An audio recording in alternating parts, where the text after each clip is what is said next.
Hello, YouTubers, friends, compatriots, bootlicker shows, destiny search, peasants, vessels, minions, meat sacks. I'm a useful idiot. Welcome. So, as it turns out, there was a Biden administration program that has been hiding millions of real estate defaults. And this was a program that was enacted during the pandemic.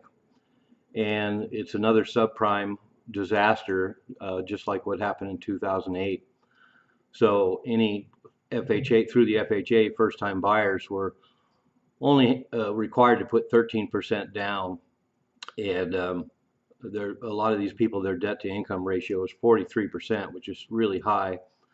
And now we have 18% of all loans through the FHA, nearly 8 million of them that are in jeopardy. And as I mentioned, this is a program that was started under the Biden administration to give mortgage holders relief during the pandemic, but now it's been carried over and is a hidden disaster. So the government essentially has been hiding foreclosures, 1 million people that are in default right now, and this could be unleashed at some point. And compared to the entire real estate market, of course, 1 million isn't a huge number, but the fact is it's another inflated housing bubble, and the Biden administration blocked foreclosures and even paid their mortgages. And a lot of times they were allowed to skip payments, and a lot of times they were had a bunch of different options available to them, and all of this stuff was paid for by the taxpayers. So the government has been bailing out missed payments to prevent foreclosures, and they can get temporary suspension of mortgage payments. They can have lenders adjust the terms, lower the interest rates, and extend the loans, or push these mortgage holders into short sales, selling the property for a lot lower than what they paid for it, or they can transfer the ownership to the lenders.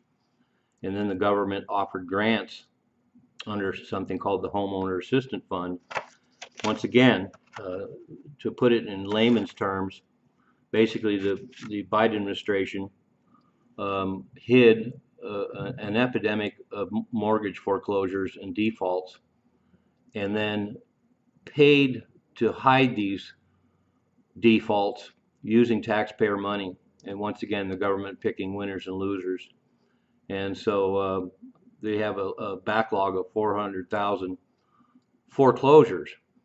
So besides the 1 million people that are in default right now, there's 400,000 people that have backlog foreclosures. And so we're repeating the mistake that we made in 2008.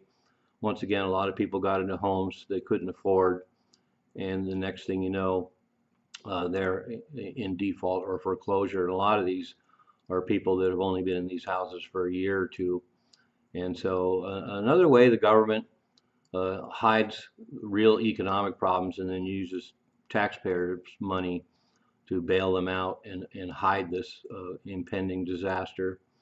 And as I pointed out, 1,500,000 foreclosures and defaults in the big picture isn't a huge number, but this is the kind of thing where you get the domino effect and it ripples through the economy, and we can have some real problems. So anyway, just business as usual, the government picking winners and losers. I'm a useful idiot. Don't you be one too.